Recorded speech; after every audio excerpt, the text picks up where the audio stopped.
Ya, oye, estamos grabando. Tertulias.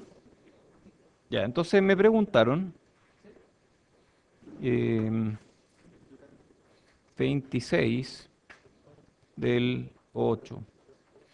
Entonces me preguntaron algo así como, ¿qué es eso de apagar fuentes independientes? Ya. Y hoy día voy a hablar de eso, de qué es eso de apagar fuentes independientes. Y si alcanza el tiempo, hablaremos de otras cosas. Ya, ustedes en circuitos, ¿nunca les dijeron esto de apagar fuentes independientes para hacer algo? Sí, a ti te dijeron, pero a no todos les dijeron lo mismo, ¿sí? ¿A quienes sí les dijeron apagar fuentes independientes para hacer algo? ¿A quienes no les dijeron apagar fuentes independientes para hacer alguna cosa? Para sacar el término. ¿Cuándo se pueden apagar las fuentes y cuándo no se pueden apagar las fuentes? ¿Qué fuentes se pueden apagar? ¿Cuál es el objetivo de apagar las fuentes? ¿Ya? Ya, se pueden apagar las fuentes independientes y nunca las dependientes. ¿Por qué? ¿Por qué? ¿Alguien les dijo por qué? Nadie les dijo por qué.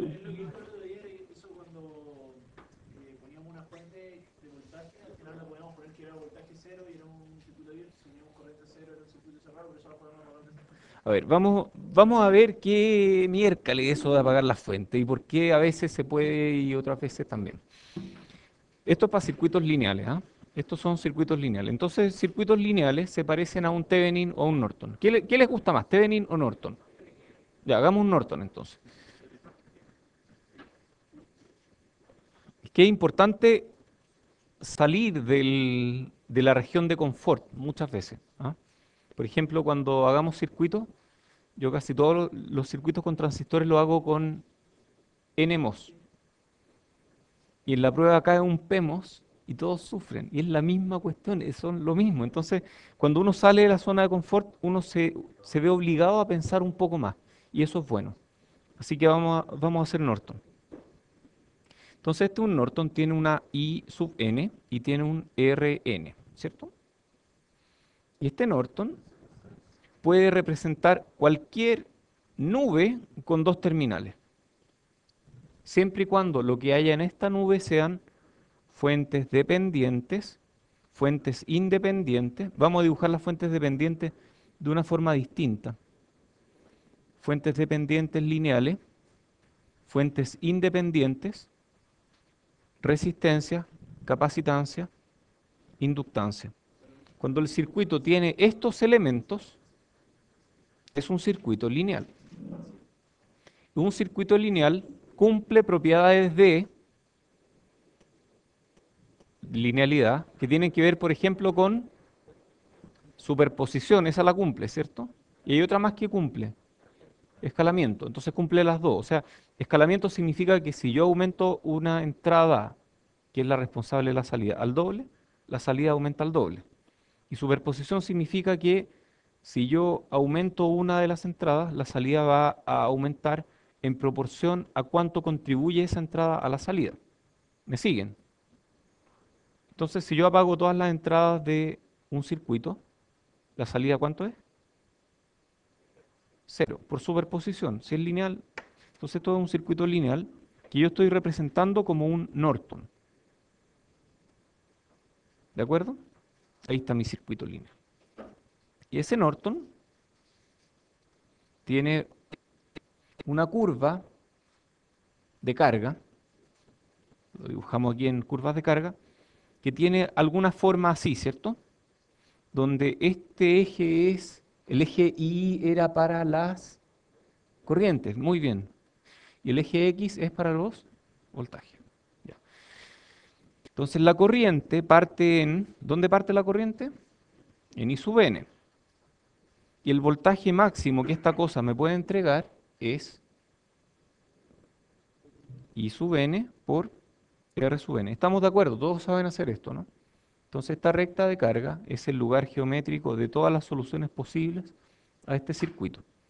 Pero ojo, que este circuito, este Norton, es una abstracción de algo más complicado que tiene muchos componentes adentro.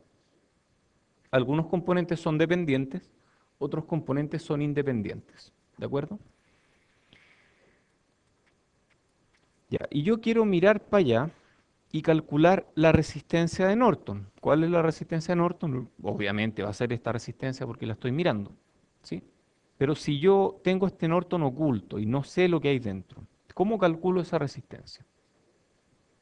¿Cómo calculo la resistencia de un Norton?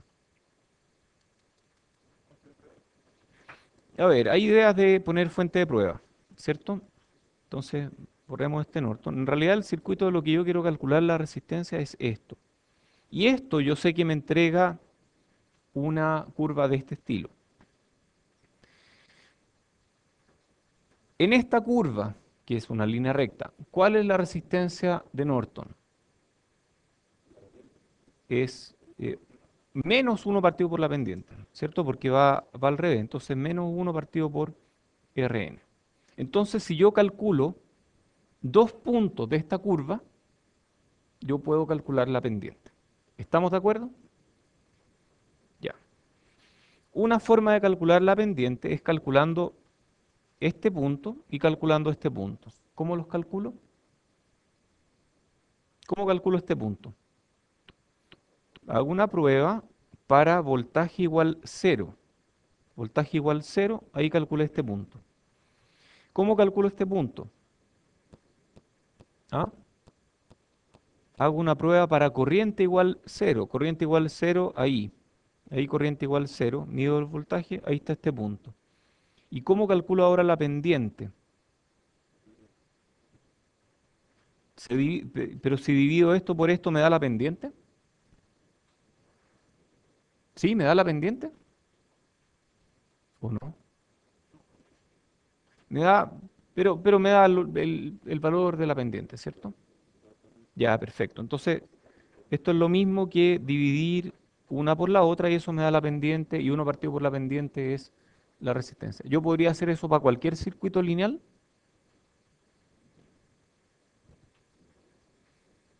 A ver, cualquier circuito lineal se puede llevar a esta forma. ¿Sí? Yo puedo hacer prueba de cortocircuito y prueba de circuito abierto para cualquier circuito lineal. Ya, vuelvo a hacer la pregunta. ¿Puedo hacer prueba de cortocircuito, de circuito abierto para cualquier circuito lineal? ¿Da lo mismo los componentes que tenga dentro, si es que es lineal? Ya, en la práctica, o sea, si uno lo hace en la realidad, sí, uno hace una prueba de cortocircuito y ve chispas o cosas feas y humo mágico. ¿Conocen el concepto de humo mágico, no? ¿No? Ah, yo no conozco el de otro, pero conozco el concepto de humo mágico en la electrónica. Por ejemplo, está un chip y dentro del chip yo voy a tratar de enseñarles que hay un pedazo de silicio, pero en realidad dentro del chip hay humo mágico. Humo mágico, que es el humo que hace que estas cosas funcionen. Y cuando uno lo quema, el humo mágico abandona el chip y deja de cumplir su función. O sea, lo que hace que las cosas funcionen es humo mágico, sí. Sí, exacto. Uno, aunque agarre el humo y lo ponga de vuelta, bueno, en fin. Entonces, cuando uno hace cortocircuito, sale el humo mágico del chip y el chip deja de funcionar. Eso es lo que ocurre. Em, Ya, entonces uno no siempre quiere hacer pruebas de circuito abierto y de cortocircuito, pero yo podría, como dije aquí, tomar 2 puntos. 2 puntos es esencialmente poner una resistencia, donde está pendiente es uno partido por esa resistencia. Podría poner otra resistencia más en paralelo, poner otra resistencia baja la resistencia, por lo tanto la pendiente sube, y ahí tengo 2 puntos. Resuelvo el circuito para 2 puntos o miro corriente voltaje y luego calculo esa pendiente. ¿Se puede hacer también o no? Sí, eso también se puede hacer. Se puede hacer para cualquier circuito, para cualquier circuito lineal, ¿de acuerdo? Y si el circuito lineal tiene muchos componentes, ¿también se puede hacer? ¿De acuerdo? ¿Alguien no está de acuerdo? ¿O alguien tiene dudas? Si uno puede pasar de aquí a un Norton y uno puede hacer esta prueba con un Norton, entonces uno puede hacer esta prueba con cualquier circuito que puede ser expresado como un Norton, cualquier circuito lineal. ¿De acuerdo? Ya. Ahora pongámosle varias fuentes independientes. Esto tiene un montón de fuentes independientes. ¿Qué pasa si yo cambio la fuente, una de las fuentes independientes? Digamos que agarro esta fuente independiente y empiezo a jugar con ella. ¿Qué le pasa a esta curva?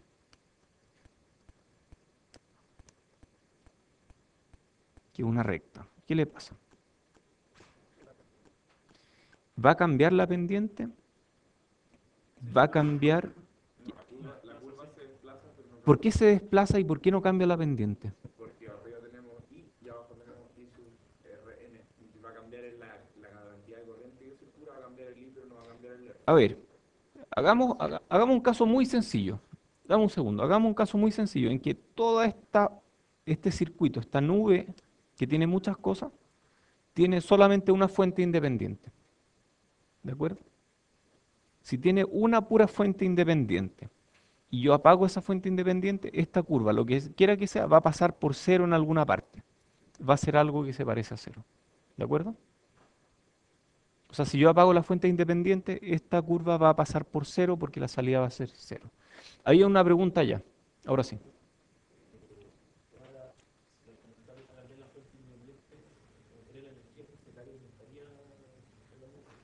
Al cambiar la... Ah, o sea, tú dices que esto se aleja y se acerca. Ya. Pero ¿sabemos si cambia o no cambia la pendiente? ¿Eso lo sabemos o no?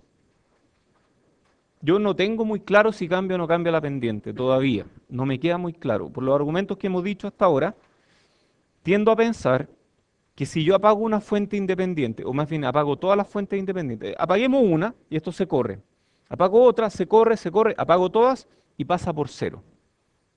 Porque si no hay fuente independiente, todas las variables van a ser cero. Pero ¿cómo sé yo que la pendiente se mantiene? ¿Cómo sé yo que la pendiente se mantiene? ¿Alguien me podría dar un argumento que me haga a mí creer que realmente cuando yo apago todas las fuentes independientes voy a tener la misma pendiente? La relación entre voltaje y corriente es lineal. ¿Por qué?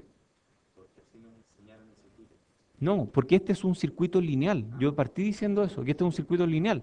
Y si el circuito es lineal, la relación entre voltaje y corriente es lineal. Por lo tanto, las razones entre voltaje y corriente no deberían verse alteradas. Y la pendiente es precisamente una razón voltaje-corriente.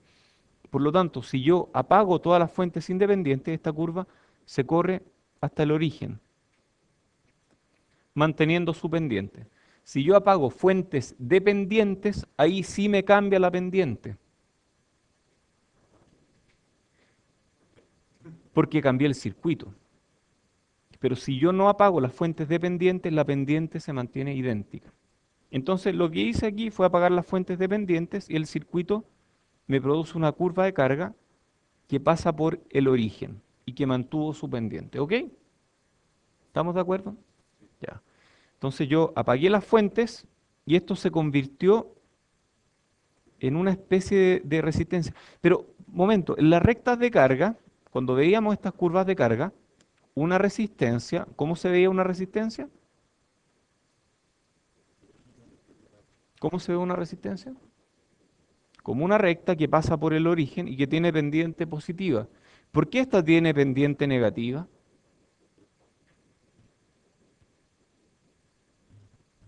Ah, no entendí, ya me perdí de nuevo. ¿Por qué tiene pendiente negativa? Si una resistencia habíamos dicho que tiene pendiente positiva. A ver, miremos. Si yo le aplico un voltaje a esta resistencia, la corriente va a fluir en esa dirección. ¿De acuerdo? Cuando aquí aparece un voltaje, la corriente fluye en esa dirección. ¿Ven alguna diferencia entre los dos, no? Ah, está al revés. En uno entra por el positivo y... ¿O no es lo mismo? Ah, en uno sale por el positivo, en el otro entra por el positivo. Ya. O sea, estamos definiendo la corriente al revés, ¿cierto? Cuando algo es carga, definimos que la corriente entra por el positivo porque está disipando potencia. Cuando algo entrega potencia, definimos que la corriente sale por el positivo. Entonces, si quisiéramos hacer una recta de carga donde esta cosa de muchos elementos se comporte como una carga, ¿qué es lo que tendríamos que hacer? Definir la corriente al revés. Definir que si esto es una carga y yo apagué todas las fuentes independientes, esto se convierte en una carga. Voy a dibujarla hacia el otro lado. Y la corriente va en esa dirección. Le cambié la dirección a la corriente ya no sale, ahora entra. Por lo tanto, le pongo un signo menos al eje, que es lo mismo que dar vuelta al eje. Y cuando doy vuelta al eje, esa pendiente que era negativa pasa a ser positiva y esto se convirtió en la carga de mi circuito. Ya, ahí está la carga de mi circuito. Si yo a este circuito que tiene una carga le aplico un VT y mido IT, aplico un VT, mido IT, voy a calcular la razón entre VT e IT me van a dar esa pendiente. Y esa pendiente representa, ¿qué representa esa pendiente? 1 partido por QR. El R de Norton que estábamos tratando de sacar originalmente. Eso fue lo que hicimos. Ya, entonces, ¿para qué apagamos las fuentes de nuevo? Para convertirlo en carga. O sea, si apagamos las fuentes independientes, convertimos el circuito en una carga sin modificar su pendiente, sin modificar su resistencia. ¿De acuerdo? ¿Y cuándo puedo apagar las fuentes independientes? Las independientes, cuando el circuito es lineal. Y yo puedo apagar las fuentes independientes y la recta va a pasar por el origen. Y las dependientes, esas no las puedo apagar nunca porque cambio el circuito. ¿De acuerdo? Ya, ¿quedó más claro esto, no? Esto de los circuitos con Norton y Thevenin y esas cosas. Ya. ¿Mm? Sí, no debería ser extraño. Yo dije al principio del curso que en electrónica no hay magias. ¿Se acuerdan, no? Bueno, esta es una de esas cosas que uno a veces mágicamente hay que apagar la fuente. ¿Y por qué? Bueno, porque hay que apagar las fuentes. Y las independientes se apagan, las dependientes se dejan. ¿Por qué? Porque sí, pues porque magia. No, aquí no hay magia. El humo mágico, eso es magia. Pero esto no es magia. Entonces aquí uno tiene que entender por qué. Y la razón es esa. Cuando uno apaga fuentes independientes, las curvas se mueven al origen cuando el circuito es lineal. Pero sus pendientes no cambian. ¿De acuerdo? Porque así resulta en una carga y podemos ponerle un voltaje y medir la pendiente fácilmente haciendo la razón entre voltaje y corriente. Si es que no hacemos eso, si es que no la movemos al origen, va a ser una recta corrida y para calcular la pendiente aquí hay que calcular 2 puntos. O tal vez hay otras formas de hacerlo, ¿ah? ¿Cómo calculo esta pendiente? Tal vez podría derivar voltaje respecto de corriente respecto de voltaje, esa también es una forma, ¿no? Derivando. Pero tal vez es complicado porque yo tendría que cambiar levemente esta resistencia para ver cuánto cambia, no sé. Entonces la forma más fácil es apagar las fuentes independientes y usarla de carga. Eso es. ¿De acuerdo? ¿Más preguntas de esto mismo? Sí. Es derivar, sí, pero derivar, tú necesitas una expresión para derivar. O tú necesitas hacer un barrido de voltaje pequeño y ver cuánto cambia la corriente. O sea, sí, es como parecido, ¿cierto? ¿Sí? Sin apagar. Ok, entonces esa pregunta es interesante. Yo puedo, sin apagar las fuentes, yo sigo teniendo fuentes, yo puedo poner una fuente de prueba aquí. ¿Y aquí me va a decir esta recta de carga qué va a pasar? Yo puse fuente de prueba, ahí va a quedar. ¿De acuerdo? Eso va a ser. Y yo voy a medir un voltaje y una corriente. ese punto, voltaje y corriente, ¿me indican algo de la impedancia del circuito? Me indican un punto, no me indican dos puntos. Y si tengo otra fuente de prueba, tengo otro punto. Y ahí tengo las dos, ahí tengo que encontrar las corrientes que salen de la fuente de prueba Sí, y con eso exactamente. tengo todo listo. Exacto. Y luego de eso sacas la pendiente. O sea, se puede. Pero parece que es más fácil hacer esto otro, de apagar las fuentes independientes. Porque un punto es cero, 0,0. Solo tienes que calcular otro punto. ¿De acuerdo? Ya. ¿Quedó más claro esa parte del circuito? ¿Sí? Ya. ¿Hay más preguntas? Hay algo que yo tenía ganas de hacer hoy día, que era sacarle la magia al bode, porque no quiero que los bodes sigan pareciendo algo mágico, entonces quería sacarle un poco la magia al bode. Em, y alguien me dijo que quería entender bien la tarea, la última tarea. ¿Hay más preguntas o no?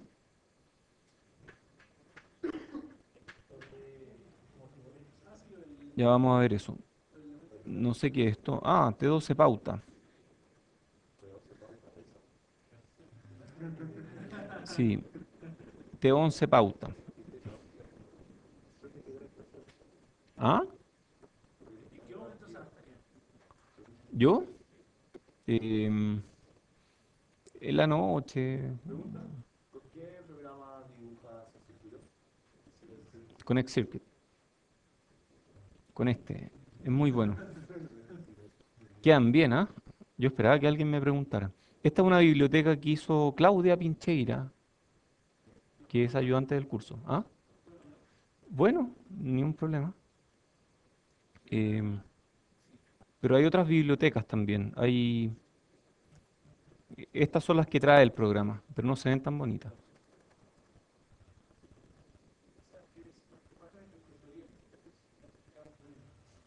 Sí, eso mismo. O sea, esto es un EPS que ocupa poco espacio. O sea, yo voy aquí y esto ocupa, ¿cuánto espacio ocupa? 69 kilos, que es poco. Estos son cuando hago el látex. Em, y esto de aquí, si uno se acerca, es un gráfico vectorial, ¿cierto? Ya, si igual se ven bien, ¿o no? Sí. ¿Ah? ¿Qué cosa? Ya. De látex, no, pero eso lo hace la gente del IEEE. Tutorial de látex. Es bueno látex, es muy bueno. Hay preguntas ya.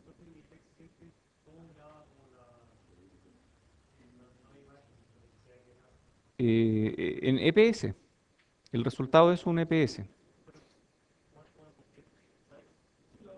No, no, yo lo inserto directo en látex.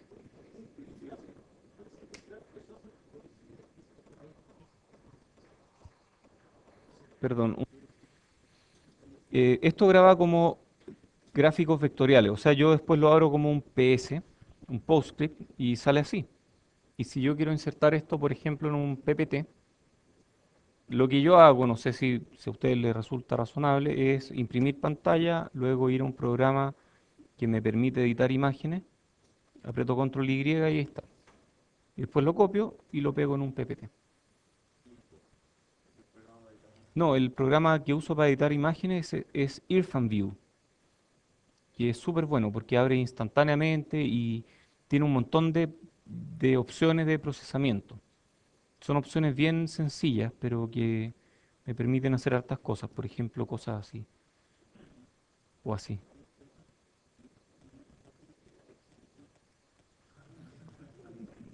Sí, da lo mismo, uno puede jugar un poco con esto, ¿ah?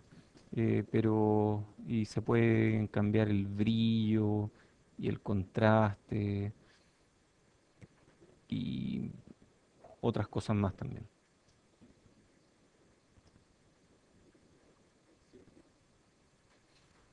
Sí, esos programas uso yo. Ya, entonces vamos a hablar de este problema. ¿Cómo resuelvo esta cuestión? Hay dos formas de resolverlo, o a mí se me ocurren dos formas de resolverlo. Aquí dice dos o más. Una forma es calcular VO partido por VI. Y ustedes pueden hacer eso porque este circuito es lineal, no tiene nada raro, es lineal. ¿Cómo hago esto de amplificador? Bueno, el amplificador es una fuente de voltaje controlada por voltaje, ¿cierto? Entonces este circuito es lineal y ustedes pueden calcular VO partido por VI para este circuito. ¿Todos de acuerdo? Ya, lo malo es que hacer eso toma mucho tiempo. Y además yo dije que estaban disponibles los resultados de tareas anteriores. Entonces uno puede hacer otra cosa. Y eso es lo que hice aquí. Yo dije, este circuito, ¿cuántos polos tiene? Tiene un polo, ¿cierto? Un polo. ¿Quién es qué elemento es responsable de que exista un polo en este circuito? Este capacitor, que tiene una condición inicial, por lo tanto hay un polo. Número de polos tiene que ver con número de condiciones iniciales. Entonces este capacitor hace que este circuito tenga un polo. Por lo tanto, el polo va a tener que ver con el capacitor. Si yo hago que el capacitor sea muy chico, ¿cuánto va a ser el polo? En el límite, un capacitor cero. ¿Qué es un capacitor cero? Un capacitor cero, ¿un circuito abierto o un cortocircuito? Pónganse de acuerdo. Circuito abierto, ¿cierto? Capacitor cero es circuito abierto. Si yo saco el capacitor, o sea, hago un capacitor cero, ¿cuánto va a valer el polo del circuito? Se elimina, se va a infinito. Se va tan lejos que no lo vemos más. Entonces el polo es infinito. Por lo tanto, si yo hago el capacitor más grande, el polo se hace más chico. Entonces yo ahí ya tengo una intuición de esto. El capacitor es lo que hace que el polo sea chico. ¿De acuerdo?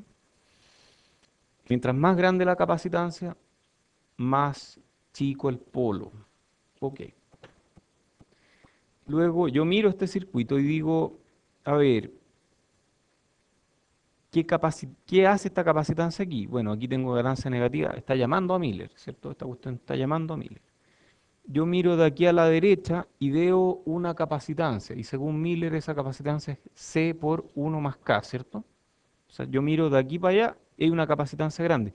Entonces todo este circuito, que es la primera etapa, ve como carga una capacitancia de valor C por 1 más K. Todo este circuito de la izquierda se puede convertir en un Norton controlado. Ya lo hicimos antes. Ahí está. Entonces el circuito de la izquierda es un Norton con un RO que ya calculamos en tareas pasadas. Circuito de la derecha, descomponiendo el Miller, se puede ver como un capacitor a tierra muy grande. Y si yo calculo la constante a tierra, sí, Miller es eso, un capacitor a tierra. Y un capacitor a tierra a la salida, pero que no me importa en nada. ¿Por qué no importa el capacitor a tierra en la salida?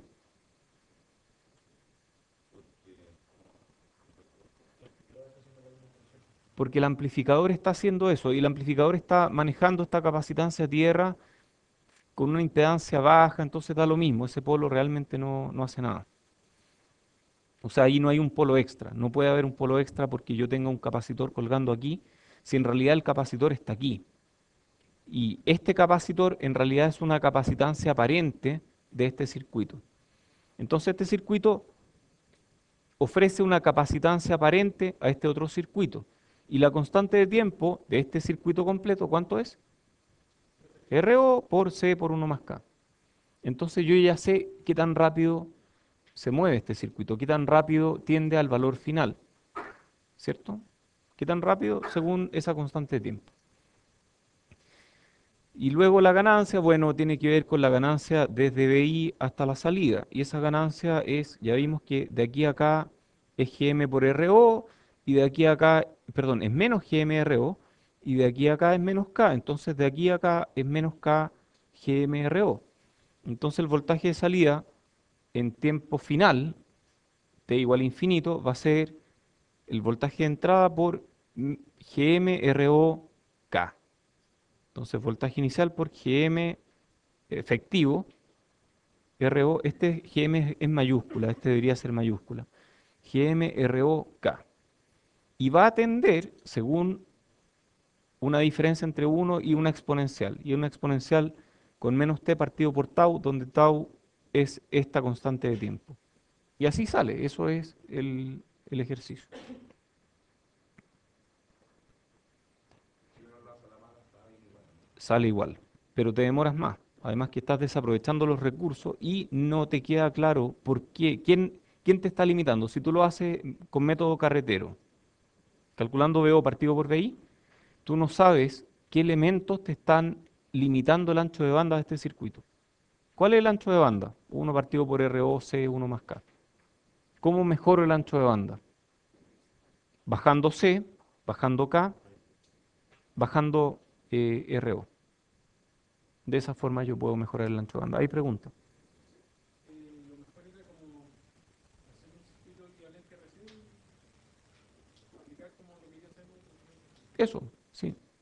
Si tú haces VO partido por VI, también sale, pero te demoras mucho más y entiendes menos. Es mejor dividirlo en partes y entender que esto es una etapa, esto es otra etapa.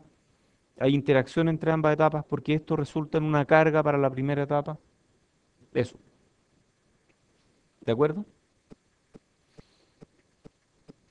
Ya. Sí, hay preguntas.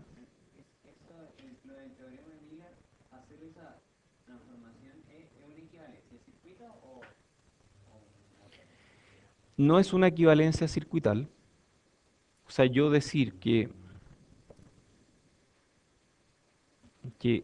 esto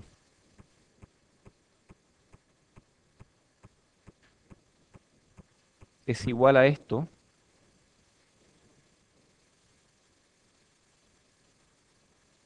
eso no es verdad. Lo que sí es verdad es que si yo miro este circuito en esa dirección, para mí ese circuito se ve como una capacitancia a tierra, que yo puedo calcular por Miller. Y tiene más cosas. Tiene una amplificación aquí, ¿cierto? Pero yo lo veo como una capacitancia a tierra. O sea, si esto resulta en una carga para otro circuito, esa carga se ve como una capacitancia a tierra. ¿De acuerdo? No son lo mismo, no son equivalentes, pero la impedancia de entrada sí es la misma. ¿Ya? ¿Más preguntas? ¿No hay más preguntas de Miller? En la salida tendríamos que, para mantener eso, tendríamos que poner como un seguidor de voltaje, si no tendríamos como que ver cómo se vería la capacitancia de salida. Claro, claro, o sea, si queremos mirar qué es lo que hay a la salida, si tú quieres puedes poner un seguidor de voltaje. Y si tú no quieres tener este Miller, eventualmente, claro. No sé si te entendí bien la pregunta, pero sí, los seguidores de voltaje te ayudan a... Si nosotros le conectamos algo después de todo este proceso de que queda el trabajo, le conectamos ahora algo más a la salida. Aquí, Sí. ¿ya? Ahí habría que considerar como la capacitancia, como se vería la capacitancia de salida. No, porque Eh, lo está todo en ¿Qué capacitancia de salida tiene este amplificador? cero. Pero Miller te dice que hay algo a tierra aquí. Sí, pues algo más de Pero lo. chao con eso, porque la otra, en verdad no nos importa, porque la resistencia que de salida del amplificador es tan chiquitita que nada se va por el condensador. Que queda en paralelo con lo que hay en la capacitancia y tienes cero. Sí, es verdad, eso es lo que pasa. A ver, veámoslo. ¿Cuál es la impedancia de salida de esto? Asumiendo que esto es un amplificador que tiene impedancia de entrada infinito e impedancia de salida cero. La impedancia de salida de esto, bueno, si lo llevo a Miller, esto se parece a una capacitancia grande aquí y una capacitancia aquí a la salida. Pero esto es un Thevenin controlado con resistencia de Thevenin igual a cero. O es lo mismo que un Norton controlado con impedancia de Norton. Ah, no me gustó esa. Porque un Norton con cero, no es raro, hay cosas raras ahí, ¿cierto? Hay infinitos que desaparecen. Mejor dejémoslo como un Thevenin con impedancia cero. Pero un Thevenin con impedancia cero, ¿qué impedancia tiene un Thevenin con impedancia cero? Imagínense un Thevenin con impedancia cero.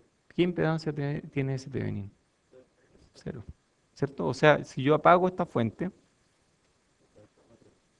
es un cortocircuito de tierra. Entonces el capacitor da lo mismo, igual, yo puedo apagar eso, apagando la entrada, por ejemplo. Si yo apago la... Momento. Si yo apago lo que está mandando a esa entrada, igual va a cero. Y si va a cero, este capacitor queda cortocircuitado con tierra. O sea, tú tienes esto. Y ese capacitor nunca se mueve. Entonces, para todos los efectos, dado que la impedancia de salida es muy chica, este capacitor no hace nada. Y ahora sí. Pregunta, ¿eso es válido en el caso de que nosotros estemos amplificando una frecuencia, una señal AC? En el caso de las DC, todo eso no existe, porque ya ahora vemos una fuente, ya no vemos tierra. En DC, el capacitor igual es un circuito abierto, así que da lo mismo. Ya, ¿más preguntas de esto mismo? Que quiero ir a otro tema. Quiero ir a...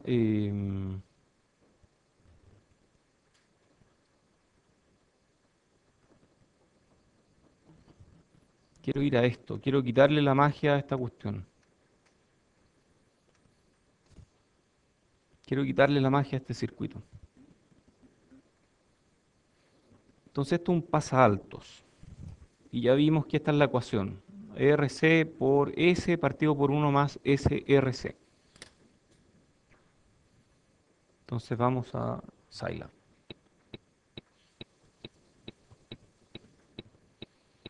Entonces yo podría graficar la magnitud de esto, ¿no? Se puede graficar la magnitud, ¿no? Grafiquemos la magnitud. Entonces voy a hacer la magnitud. Definir y igual magnitud de omega y igual, sí,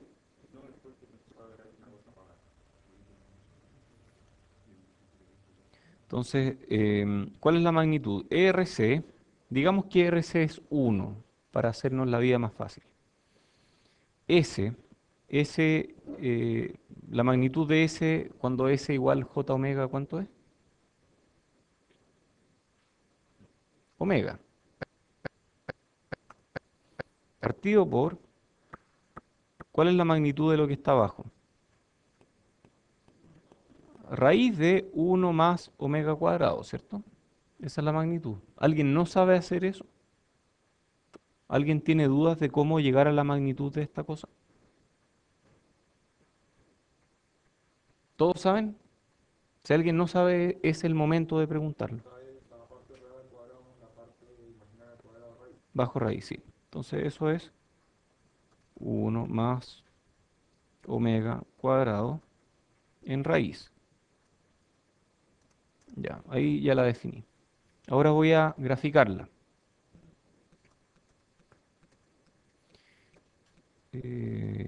Magnitud. Ya, ¿qué voy a graficar? Voy a graficar para frecuencias que varían entre un centésimo y... No, voy a graficarlo, digamos que para 0.01, 0.01 hasta 100. Desde un centésimo hasta 100 veces la frecuencia. ¿De acuerdo? Lo grafico y ahora van a ver el bode que está graficando con muchos puntos. Uy, oh, eso no se parece en nada. Son casi iguales, ¿cierto? Son casi iguales, pero no se ve mucho. Ah, logaritmo. Hay que aplicar logaritmo, ¿cierto? Hay que aplicar logaritmo. Entonces yo voy a aplicar logaritmo. Voy a ver esto en eje logarítmico. Entonces puedo ir aquí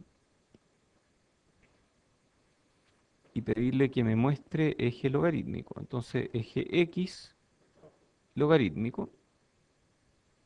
Y, tam- verdad, GI también logarítmico, ¿cierto? Entonces voy aquí, GI logarítmico. Ahí sí, se ve perfecto. Ya, pero me gustaría ver esta cosa en decibeles. Y así no está en decibeles. Entonces, mejor lo grafico en decibeles. Vamos a cambiar esto. Entonces, I igual 20 por logaritmo en base 10 del argumento.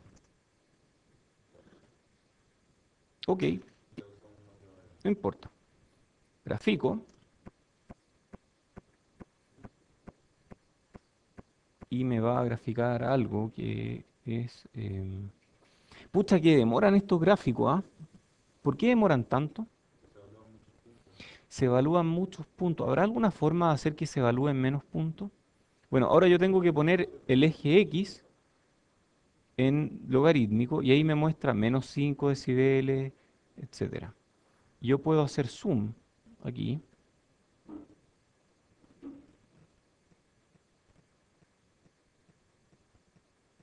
y cruza aquí justo en menos 3. Perfecto. Ya, veamos la vista original. Ya, pero ¿cómo podría hacer yo que este gráfico sea más rápido? ¿Cómo lo hace Spice para graficar tan rápido un punto AC?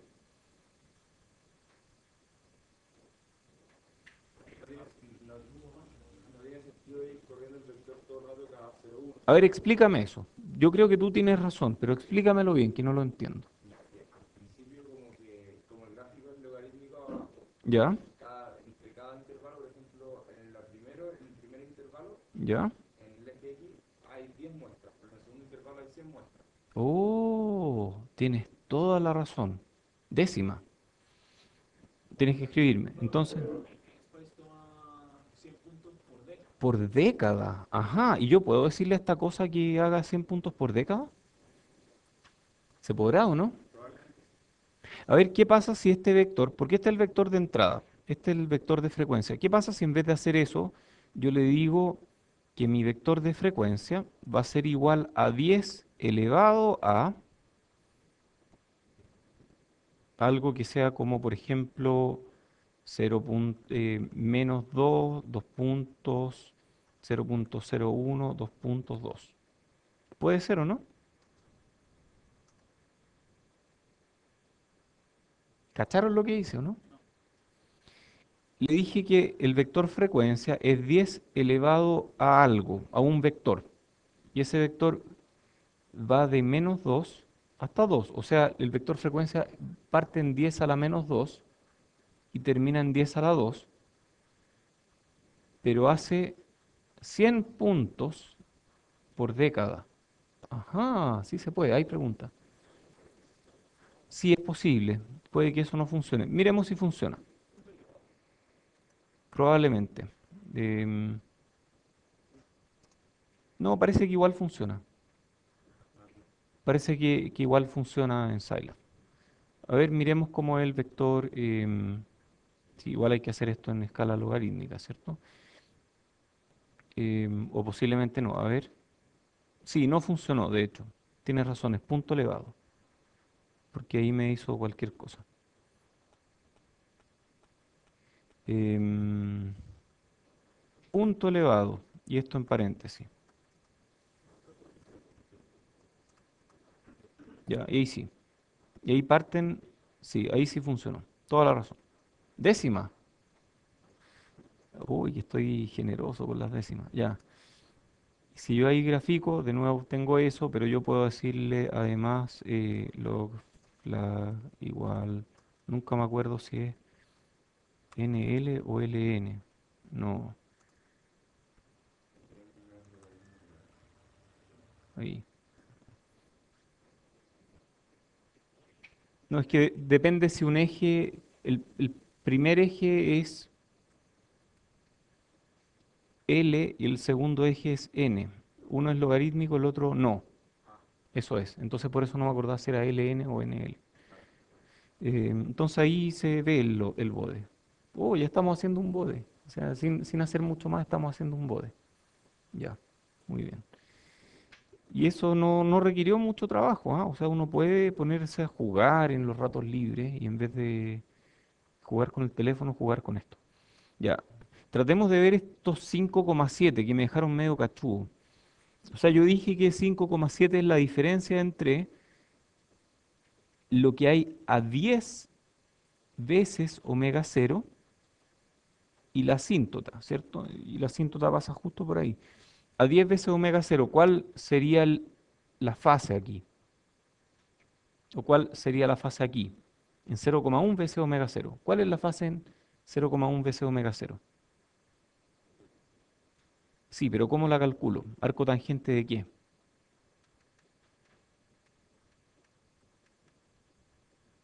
A ver,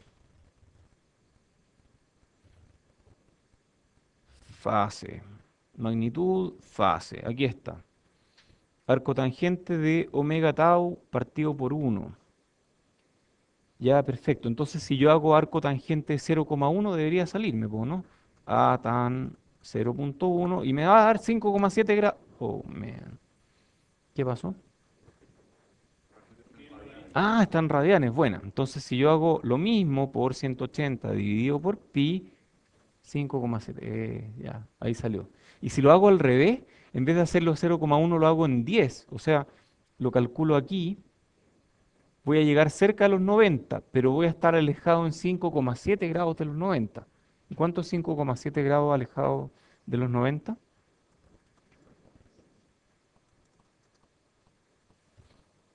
Funciona, funciona.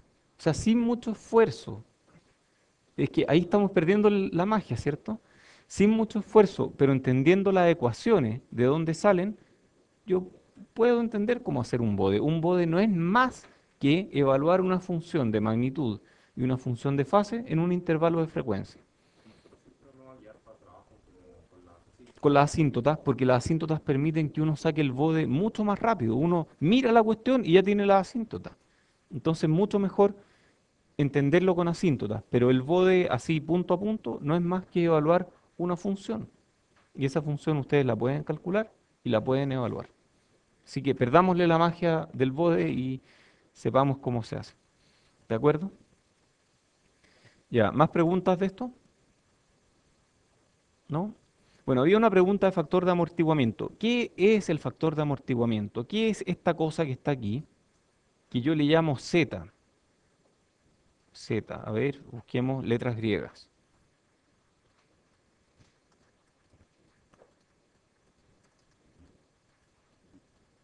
¿Se buscará así o mejor buscarlo como Greek alphabet?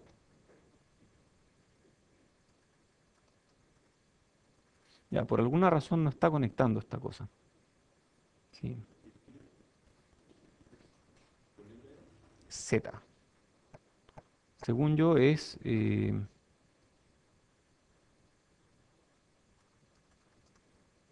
bueno, no le gusta, parece. Algo raro está haciendo esto.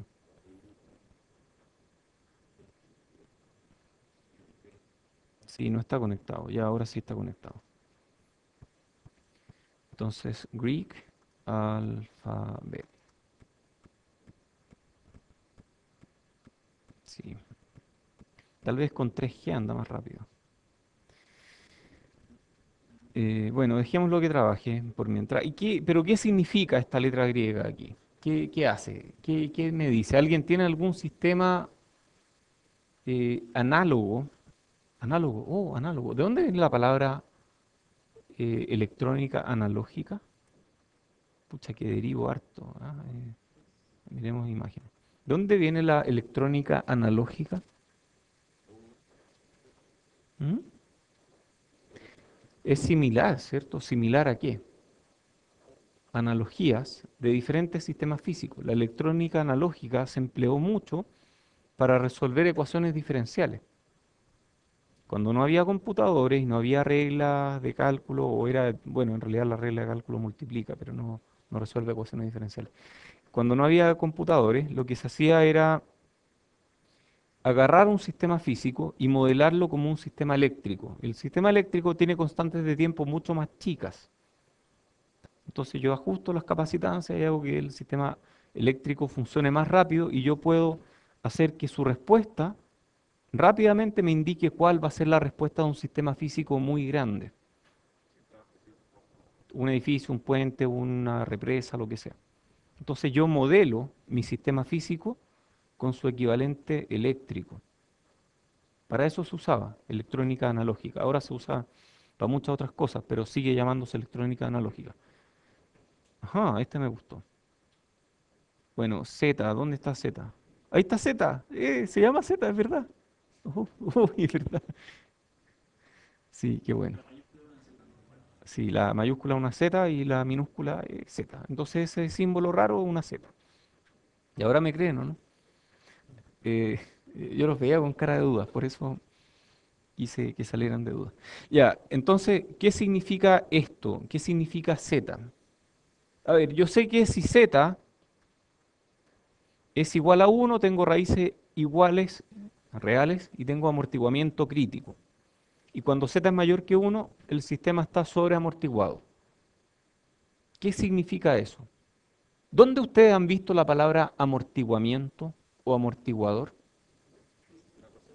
En un auto, en una moto o en un sistema mecánico.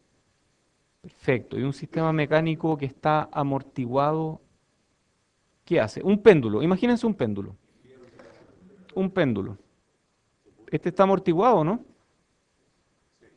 Ya, pero está subamortiguado. Entonces se va a demorar un buen rato en terminar de oscilar, ¿cierto? Pero ¿qué pasa si yo hiciera lo mismo en aceite? Probablemente no oscilaría mucho más, ¿cierto? Probablemente. Entonces el Z tiene que ver con cuánto está disipando esta cuestión. Porque el Z tiene que ver con que si disipa o no energía.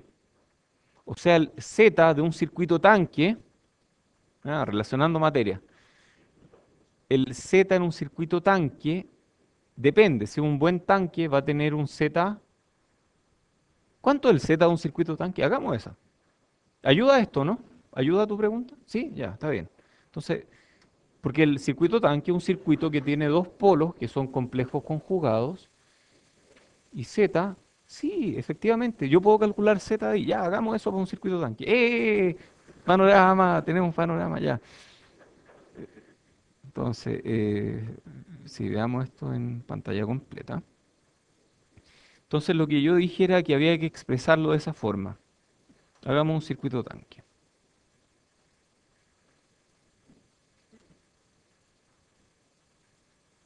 Ya, ¿y qué quiero calcular yo de aquí? Podría calcular, por ejemplo, la impedancia, ¿o no? Sí, podría calcular la impedancia y la impedancia es una función de transferencia representativa de esto. O sea, yo puedo hacer que esa impedancia sea la razón entre voltaje y corriente de entrada, así que una función de transferencia representativa y me va a mantener los polos. Perfecto. Entonces aquí tengo 1 partido por SC, aquí tengo R, aquí tengo SL. Ya. ¿Cuál es la impedancia? En este caso es el paralelo de estos tres. Ah, qué lata, hay que sumar paralelo. Me da lata sumar paralelo. No, háganlo en su casa. ¿Ah? Pero ¿qué pasa si hacemos otra cosa en vez de sumarlo en paralelo? Si hablamos de conductancia, ya, hablemos de conductancia, ya. SC, esto es G, le llamémosle G, y esto es 1 partido por SL. El inverso de la impedancia, de la conductancia e inverso de resistencia. Pero es la misma cosa. Ya, ahora, ¿cómo sumo conductancia? Ya, o sea, yo la sumo, ¿cierto? Entonces, entonces tengo que I partido por B va a ser igual a SC más G más 1 partido por SL. ¿Sí? ¿Sirve también o no? Ya. Y eso es SL y arriba vamos a tener S cuadrado CL más S L G más 1. Ya. Ok. Bueno, asumimos que esta es la parte cuadrática, ¿o no? Porque tiene toda la pinta de ser cuadrática. Entonces vamos a tener algo, bueno, y si hacemos al revés, vamos a tenerlo como polo, etcétera. Ya, así que esta es la parte que nos sirve. 1 más S LG, pero dejémoslo expresado en función de R. Entonces va a ser L partido por R más S cuadrado LC, que es lo mismo que decir S cuadrado partido por raíz de 1 partido por LC al cuadrado. Uy, qué jodido, pero ya. Es lo mismo, ¿no? Sí. Ahora tenemos el omega. Ajá, muy bien. Entonces, omega n es el término que acompaña dentro del cuadrado a j omega, ¿cierto? El que divide. Sí. ¿Por qué nos? Perdón, no entiendo mucho. Yo me perdí una parte del lenguaje porque estuve mucho tiempo viviendo fuera de Chile y hay cosas que no entiendo mucho. Por ejemplo, yo no entiendo qué significa dar jugo y no entiendo lo que significa filete. Eh, y tampoco entiendo lo que dijiste recién, pero no voy a repetirlo porque creo que puede tener una connotación complicada para decirlo en YouTube, así que no lo voy a decir. Eh, pero sí, a ver, lo que estábamos buscando en realidad era la parte, da lo mismo, si cero o polo, pero estábamos buscando algo que fueran complejos conjugados, ¿cierto? Entonces da lo mismo, si es que al revés da lo mismo. Ahora mi pregunta es la siguiente. Si nosotros lo hubiéramos hecho con inductancia, pues, que es una función de transferencia que relaciona voltaje con corriente, No habríamos demorado más. sí, pero todas las funciones de transferencia mantienen los polos, ¿no es cierto? Hagámoslo con inductancia. No, no, no, No, no. no, La pregunta es, ¿esta función de transferencia que vamos a hacer con conductancia también mantiene los polos? estoy curiosísimo de saberlo. Yo creo que sí. Yo creo que sí. Y si no, tiene una buena explicación. Tiene que haber una muy buena explicación. Por ejemplo, hay cosas que de repente me dejan pensando y yo creo que deberían. Y si no lo hace es porque algo hicimos mal o porque hay algo que lo explique bien. Bueno, dale, cuéntanos el resultado. Ya, entonces, ¿cuánto es omega n aquí? Omega n es el término que acompaña a j omega en el denominador y omega n va a ser 1 partido por raíz de LC. Y esa es la frecuencia natural de este circuito tanque. ¿Es la frecuencia a la cual este circuito tanque va a oscilar naturalmente?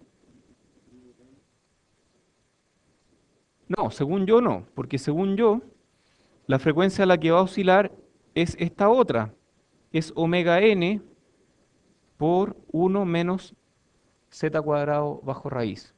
Entonces, si yo agarro este circuito tanque, le doy un valor inicial y lo suelto, no va a oscilar a omega n, va a oscilar a omega d. ¿De acuerdo? Ya. ¿Qué más?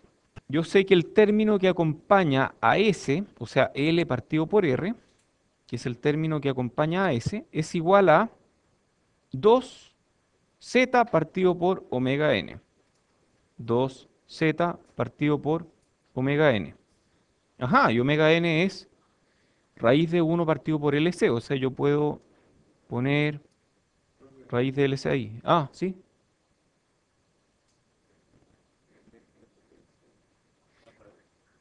Da al revés, porque uno es impedancia y el otro es conductancia. Sí, pero hay algo ahí. Tiene que haber una buena explicación. Tiene que haber una muy buena explicación, pero ya, pasamos R para allá, sacamos la raíz de C, raíz de L. ¿Y qué estamos tratando de sacar? Ah, Z. Z, ¿cuánto es Z? Z es raíz de L partido por C por, ¿cuánto va esto? 1 partido por 2R, ¿cierto? Entonces, si R es, a ver, pensémoslo primero intuitivamente. Si R fuera muy grande, ¿este circuito está amortiguado, subamortiguado, sobreamortiguado? Está subamortiguado, porque si R es muy grande no disipa casi nada. Entonces, R grande implica subamortiguado. Vamos aquí, R grande implica que Z chico y Z chico implica subamortiguado. Está bien, por lo menos hasta el momento vamos bien. ¿De acuerdo? Y bueno, yo podría hacer más cosas aquí, pero no sé qué más podría hacer. Yo podría graficar esto también. Esto se puede graficar. De hecho, estos gráficos que hay aquí, estos de aquí, lo hice yo. Lo hice hace como 15 años en Excel, porque metí la ecuación en Excel y ya no los puedo recuperar porque los Excel van cambiando, así que nunca más uso Excel.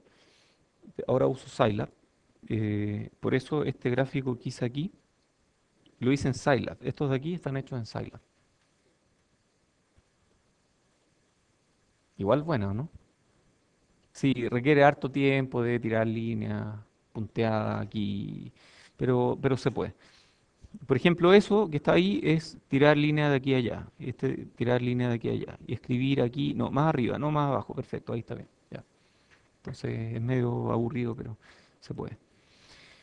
Ya, entonces yo puedo agarrar algo como un circuito tanque y entender que eso se comporta como un sistema de polos complejos conjugados que tiene un amortiguamiento que depende de R. ¿Estamos de acuerdo? Y según yo, o más bien según esta ecuación que está aquí, si yo suelto este sistema va a producir una respuesta de este estilo, donde esta transiente tiene que ver con esto que está acá,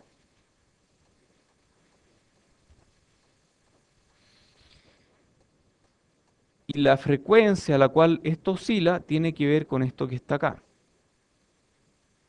Probémoslo, ¿no? Probémoslo en Spice, a ver si nos da o no. Tenemos tiempo, ¿no? Hay como 10 minutos. Yo creo que alcanzamos. Si no, ya tengo la tarea de hoy día. Jaja, no. Eh, a ver, por supuesto.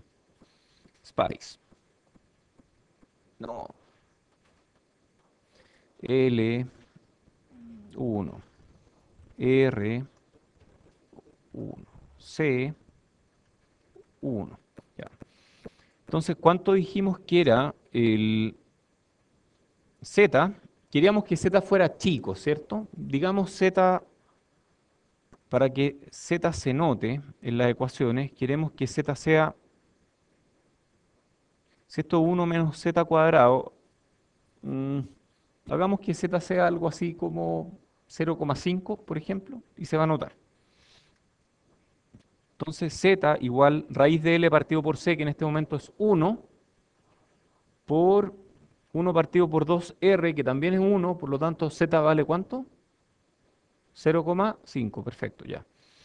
Eh, entonces yo muevo esto, F3 con F8.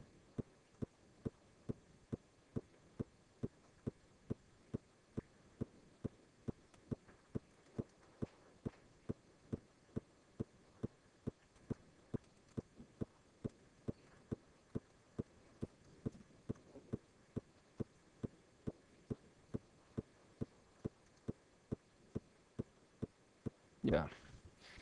Eh, entonces no osciló mucho, ¿ah? Digamos que se demore más, que se demore 100 segundos. Mm, se amortiguó muy rápido esto. Es que está súper, súper amortiguado, ¿cierto? No, es que ahí no va a parar nunca. Ahí va a estar oscilando un buen rato, ¿cierto? Em, entonces, si le ponemos algo, no sé, poco más razonable, ahí se ve un poco más, ¿cierto? Ya. Entonces, nos gustaría calcular el período de esto. ¿Cuánto va a ser el período de esta cosa? Calculemos z. Según esto, z es... No, calculemos omega n. Omega n es raíz de 1 partido por LC. L es 1, C es 1. Entonces, omega n en este caso es 1. 1, ¿un qué? Ya. ¿A qué frecuencia va a oscilar esto? Según esto, va a oscilar a omega n raíz de 1 menos z cuadrado. ¿Cuánto es z? Z es un medio por 1 partido por R. Z, en este caso, es 1 partido por, ¿cuánto R? 10, 20. Entonces va a oscilar a omega d igual 1 radián por segundo por raíz de 1 menos 1 partido por 20 al cuadrado. ¿Cuánto es eso? SQRT de 1 menos 1 partido por 20 al cuadrado es casi 0,9987 veces 1. Y eso en radianes por segundo, ¿cierto? O sea, eso tengo que dividirlo por 2pi para llegar, y me va a dar 0,1589 Hz. Entonces, si yo agarro,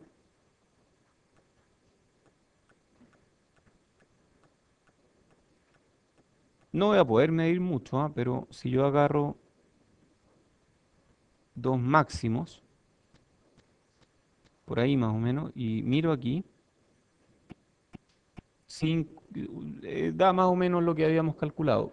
Pero es difícil decir porque ese término bajo la raíz es casi 1. Entonces es súper difícil decir. Hagamos que no sea tan parecido a 1 para comprobar la ecuación.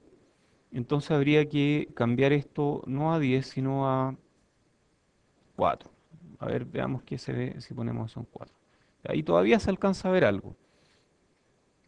Y yo tendría que calcular 1 menos raíz de 8 al cuadrado, 0,992. Y eso ya se parece casi lo mismo, ¿cierto? Entonces cambia muy poco la frecuencia. Si le pongo 2, algo puedo ver todavía. Entonces 2 por 2, 4. Ya, ahí ya puedo ver algo. 154 milihertz hay entre este pico y este pico. Veamos si es verdad. Entonces el máximo aquí y 150 casi. A ver, voy a ponerlo bien centrado en el máximo. Ya, ahí.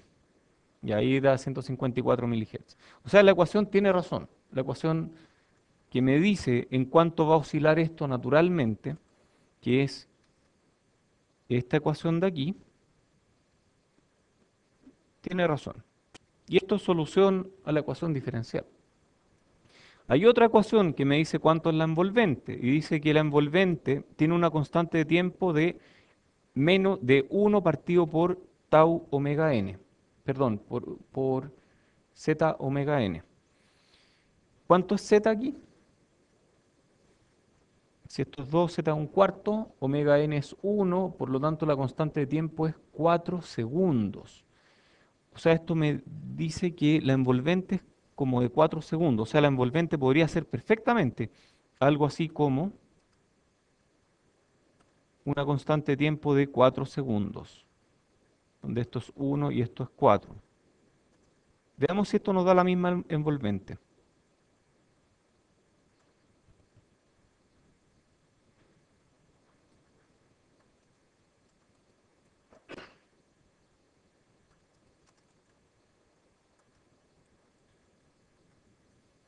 Igual a, partamos en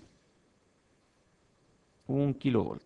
Es que no sé bien en qué parte esto, así que partamos en el mismo punto. Parte, sí, más o menos en 1 kilo. Y si simulo esto y miro eso, se parecen harto. ¿Por qué tuve razón? ¿Por qué? Ya, hagamos eso y hagamos otra igual, pero con